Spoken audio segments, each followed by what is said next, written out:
The walls of the Kremlin are shaking, and Belarus is paying the price. What was once a loyal ally bound by promises of cheap fuel and protection is now choking on Moscow's desperation. Gas stations across Minsk, Grodno, and Brest stand empty.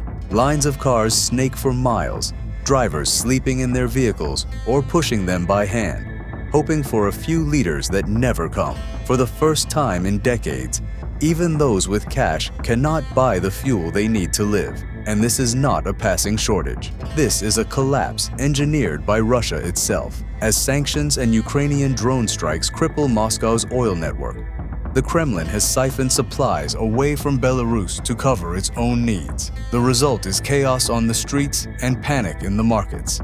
A crisis not of war or disaster, but of betrayal. Belarus, the state that once seemed unshakable under Alexander Lukashenko's iron grip, is now trembling on the brink. The question is no longer whether the cracks are real, but whether Moscow's grip can hold when the people begin to realize their protector has become their betrayer. In Belarus, oil refineries are the lifeblood of the economy, and sadly, they have been struck at the source. The International Energy Agency warns that capacity has been crippled since Ukrainian drones destroyed pumping stations along the Druzhba pipeline in Russia's Bryansk region.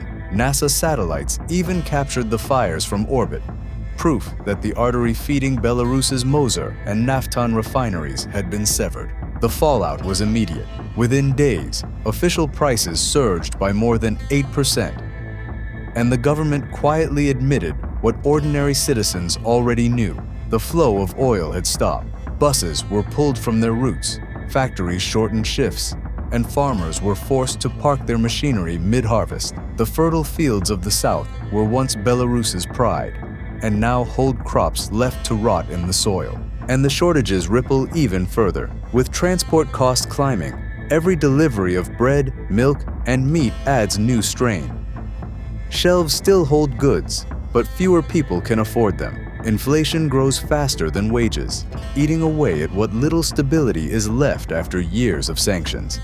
Then, Lukashenko appeared on state television promising calm, yet his words rang hollow. Independent outlets described fights breaking out in markets, black market fuel sold at double the official price, and a quiet realization spreading across society. Russia has begun buying from Belarusian refineries for itself, leaving its allies short.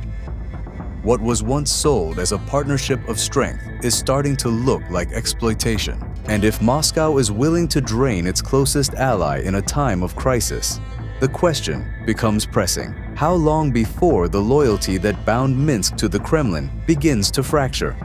The answer is already emerging. For decades, Minsk traded loyalty for security, cheap oil, discounted gas, and a Kremlin safety net.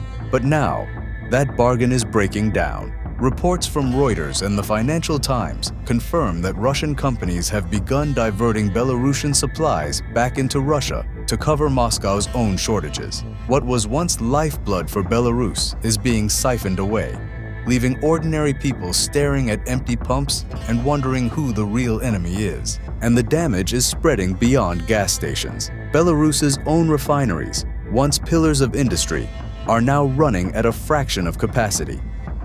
The Naftan and Moser plants, which are essential for both domestic fuel and export revenue, have been forced to slow operations dramatically.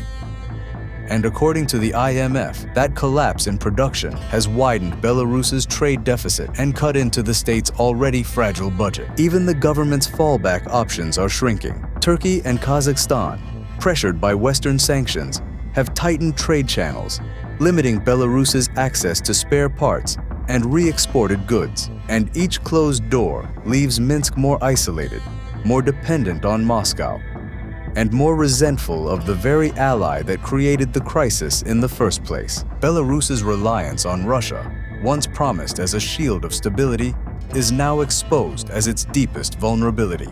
And that raises a far sharper question. If Moscow can no longer keep Belarus standing, does Minsk sink further into submission? Or does it finally risk breaking away? The answer is already taking shape. Betrayal doesn't just leave gas stations empty. It reshapes the entire country. Without affordable fuel, Belarus's transport networks have splintered. Buses in Minsk run on reduced schedules, trains face constant delays, and deliveries of food and medicine stall in depots. The World Bank has noted that transport costs are among the largest drivers of inflation in fragile economies.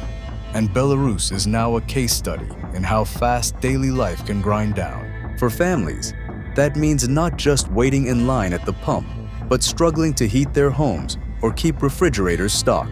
For businesses, it means deciding whether to shut down completely or join the swelling black market, where gasoline is sold at 2 or 3 times the official price. Each choice corrodes trust in the state's ability to function, and with trust collapsing, a more dangerous question is spreading. If Moscow can no longer keep Belarus running, why should Belarusians keep letting Moscow rule their future? The answer is visible not just in shortages, but in how Belarusians are reacting. When the state can't provide fuel or stability, people stop trusting, and they start leaving. According to Poland's Office for Foreigners, more than 42,000 residence permits were granted to Belarusians in 2024 alone, a sharp rise that has only accelerated with the fuel crisis. Lithuania has reported similar surges, particularly among young professionals in healthcare and IT. This exodus is more than a search for survival. Western outlets like Euronews and The Guardian describe it as a silent revolution, a quiet vote of no confidence in Lukashenko's system and in Moscow's promises. Families are not carrying banners in Minsk squares anymore. They are carrying passports and boarding buses to Vilnius, Warsaw, and Riga for a regime built on loyalty and control. This is a deeper wound than protests. Protesters can be beaten back, but a generation that walks away, taking its skills, its money, and its future with it, cannot be forced to return. And that leaves a darker question hanging over Minsk and Moscow alike. What happens when an entire nation decides it has more of a future outside its borders than within? The answer is already evident inside Belarus itself. A state that loses its people also loses its strength. Independent watchdog group Vyazna has tracked a steady rise in detentions since the fuel crisis began, as Lukashenko leans harder on repression to compensate for his fading legitimacy. Yet harsher crackdowns cannot disguise the truth, that citizens are not rallying behind him. They are quietly leaving. Analysts at the Carnegie Endowment warn that this hollowing out creates a vacuum no amount of propaganda can fill. Industry shrinks, tax revenues fall, and the brightest minds such as doctors, engineers, and students are the first to go. And even though the state keeps tightening its grip, the grip is closing around less and less. For Moscow, the weakness of Belarus is more than a domestic concern. This country has been one of Russia's most important staging grounds, its railways and bases critical to the war effort. And if Lukashenko's regime falters, the Kremlin will be forced to decide whether to drain its already limited resources to save him, or risk losing its only real ally on NATO's doorstep. And for Belarusians themselves, the question runs deeper. When a regime can no longer deliver fuel, food, or hope, how long before fear gives way to defiance? And if the Kremlin's last ally in Europe begins to unravel,